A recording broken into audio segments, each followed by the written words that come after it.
Welcome back class 11C। Children, अब हम लोग ने अभी ऊपर आइसोथर्मल प्रोसेस देखा था। अब जो नेक्स्ट प्रोसेस है वो आइसोकोरिक प्रोसेस है।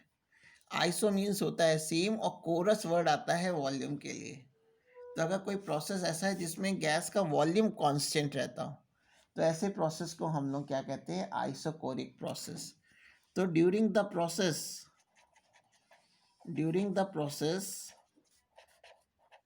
if if the volume of a gas if the volume of a gas कह लें या थर्मोडायनेमिक सिस्टम वर्ड यूज कर लें, if the volume of a gas remains constant, then such process is called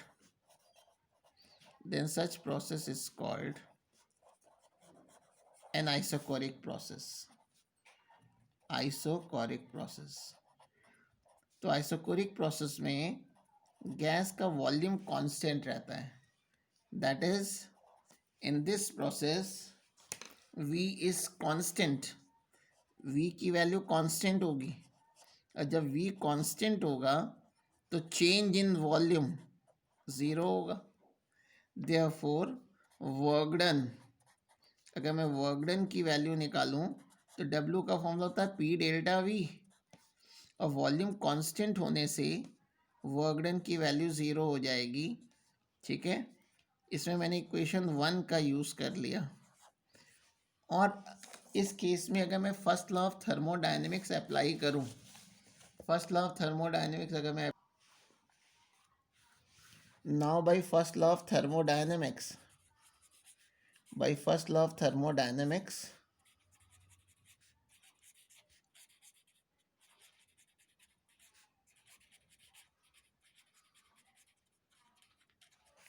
Q is equal to होता है delta Q is equal to delta U plus delta W।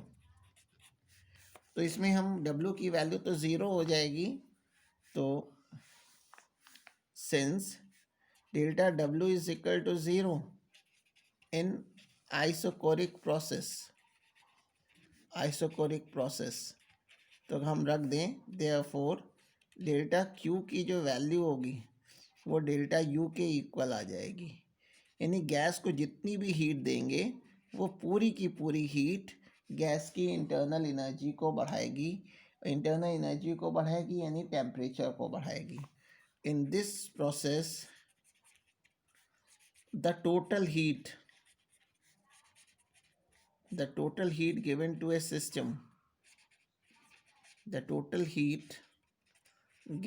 a system only used to increase its internal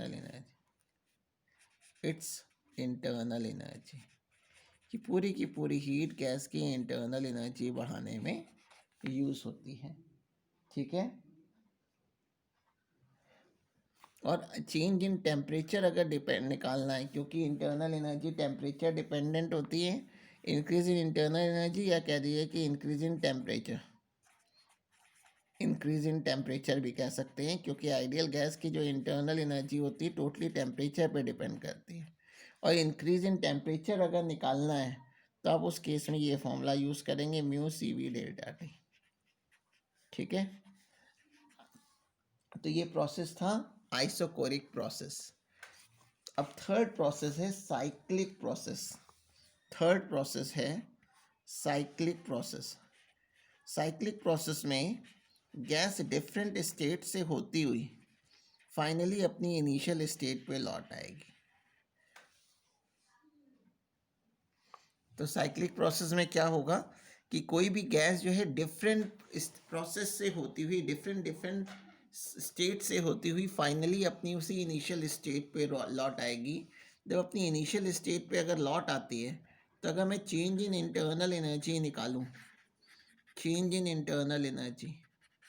यानी delta N की अगर मैं value निकालता, delta U की अगर मैं वैल्यू निकालूं तो उसकी वैल्यू ज़ीरो होगी, क्योंकि डेल्टा U निकालने का फॉर्मूला होता है U final minus U initial.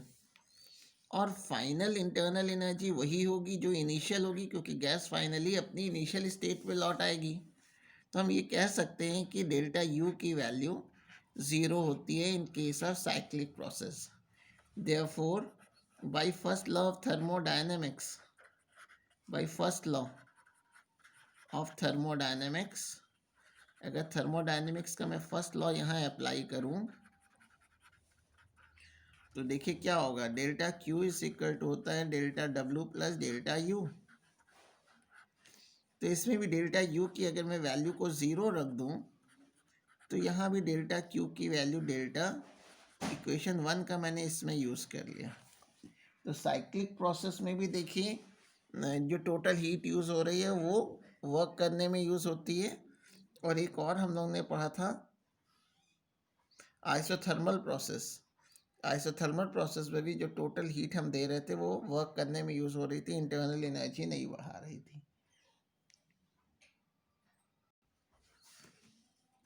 फिर नेक्स्ट प्रोसेस है isobaric process.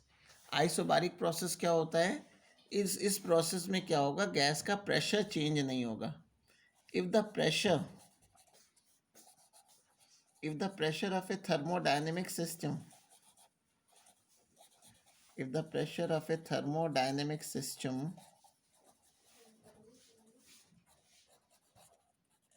remains constant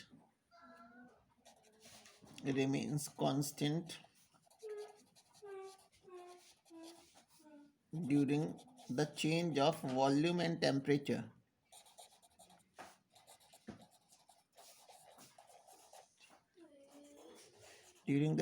of volume and temperature, then such process is called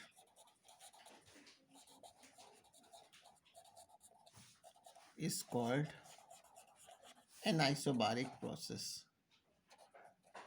Isobaric process, बार आप यूनिट जानते हैं प्रेशर की होती है और आइसो मीन्स होता है सेम। तो सेम प्रेशर रहेगा इस प्रोसेस में, टेम्परेचर प्रेशर में कोई चेंज नहीं आएगा। ठीक है, ये प्रोसेस तब होती है जब फ्रीजिंग ऑफ वाटर हो या फॉर्मेशन ऑफ, इसके एग्जांपल में फ्रीजिंग ऑफ वाटर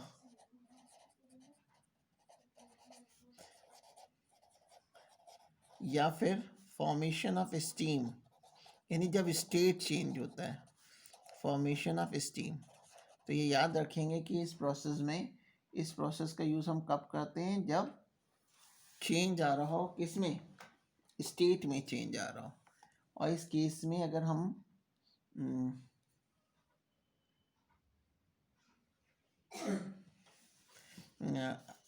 हम वर्क डन की वैल्यू निकालें तो वर्क का तो फॉर्मूला आप जानते हैं, P integration between the limits V1 to V2 dV।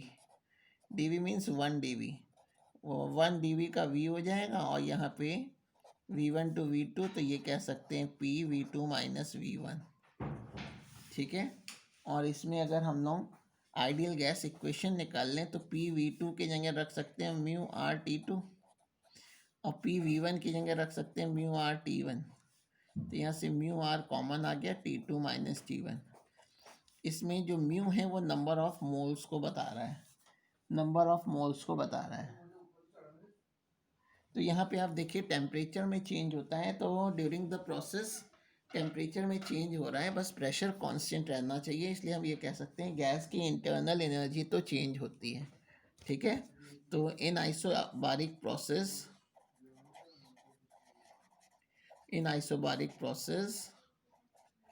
due to change in temperature,